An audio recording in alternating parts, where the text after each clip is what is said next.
If this is your first video, then this will be news to you. But if it's not, as you know, I'm a huge fan of indie comics. I love indie comics, and I picked up these two cool comics from Last Boss Comics.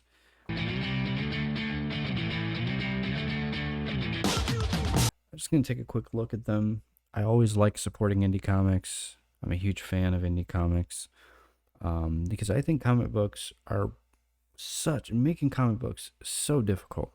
It's such a difficult skill because you need to kind of have like all knowledge of writing, storytelling, ability to make art, um, understanding composition, understanding, how to move through time, kind of, in panels, sequential art.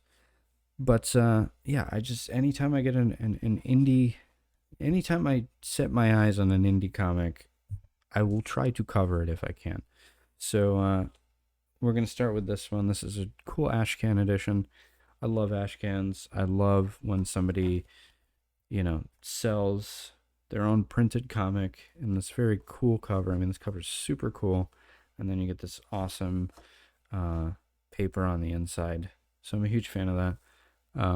Let's take a look at this real quick, and then we're going to go on to that issue. And then, yeah. So, anyways, we get this amazing just piece of artwork. Such a cool foreshortened arm. I'm intrigued. I'm literally intrigued from this first piece here. I love those lines in the back. And I love these like spears in the foreground. So cool. Man, I enjoy watching an artist kind of grow. And when they kind of get to that point where they feel comfortable enough and confident enough to say, I'm going to start making comics. I feel like making comics is one of those things where it's like you obviously want to achieve that, but you have so much that you have to do to get to that point. And I like looking at early efforts and just kind of watching that growth from page to page. I mean, you'll see growth from page to page in a lot of comics like this, but it's just such cool storytelling. I love the use of the zips in the back. Man, so cool. I say that a lot, but yeah. And then we have apparently he has single issues that you can buy. I didn't see them, but I will check it again and try to pick them up. But of course, in indie comics, you always need the crazy skinhead Nazi, who's the bad guy, and who's more evil than a Nazi, no one. So that's your bad guy. You can't think of a bad guy. You can't come up with a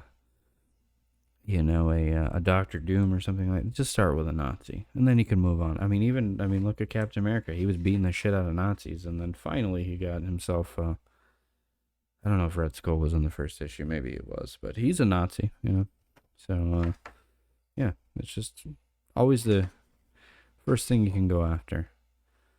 If you can't come up with a awesome villain, then come up with the most evil, and that would be some Nazi. So, anyways, we have this, and this is drawn by a different artist, I believe. I could be wrong about that, but I believe it's drawn by a different artist. But man, I love that cover. It's so cool. Man, it's such a cool cover. This is by J.X. Williams. And I mean, are we looking at a wrestling comic here? Very well, maybe. And, man. Right out of the gate, we are seeing a lot of gesture going on here. So I'm assuming they make like wrestling movies or some shit. I don't know. Yeah, I love this art though. So cool. I love that top-down view right there, looking over the stove. Little things like that I really enjoy. And even like that perspective of the stairs going up and her in the background and her in the foreground. Very cool. This is just like absurdity.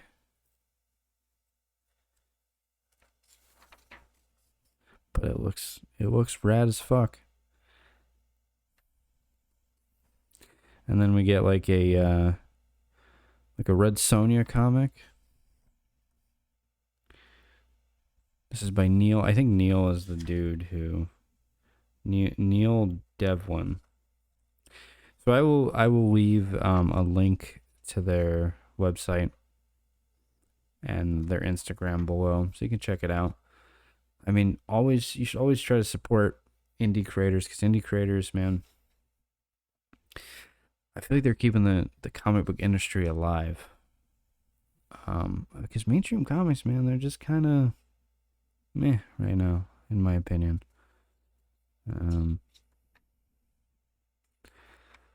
But yeah, love this stuff. Who's this by? I don't know who the artist on this is.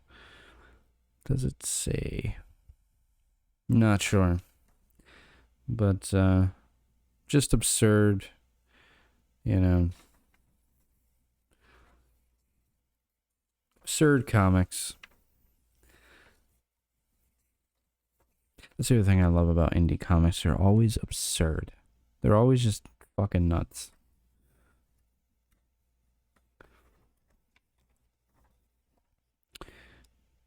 Man. Great stuff to look at. Really enjoy it. I don't know if there's an issue 2 of this. I should pick it up if there is. But yeah, and I love how they're always compilations as well of like different artists. So, you know, it you can kind of look at an artist and then go to their Instagram page or whatever, and then you can buy some of the stuff they're doing, the books they're doing on their own. I think that's a really great way to kind of get artists out there and get artists noticed. But Last Boss Comics, they're very cool, and they, you know, just a fun I guess fun books to look at, I guess, you know, just that indie feel. Anyways, guys, thank you so much for watching. I know it's a quick video, but I always want to look at indie comics when I see them, and do just like quick videos going through stuff. I mean, indie comic creators can only make so much stuff, because it's difficult. I mean, most of these people, they have, you know, a job, and they have to go work a job, and they only have a certain amount of time to make comics. It's not like John Byrne, who gets to sit there and make comics all day. And I mean, if you did have the money to make comics all day, you know, I feel like I don't know. I feel like it wouldn't have as much soul as this stuff does. So, but yeah, amazing stuff. I will leave a link to them somewhere below. They do have a website where you can pick up their stuff, and then they do have Instagram pages, and then you can kind of go down this cool rabbit hole of different artists. That's what I do. You know, I'll start with one artist, like an Alex Turbin or something, and then I'll find it like 50 other artists in that day, and then follow them. So anyways, guys, thank you so much for watching. I appreciate it, and I will see you in the next video.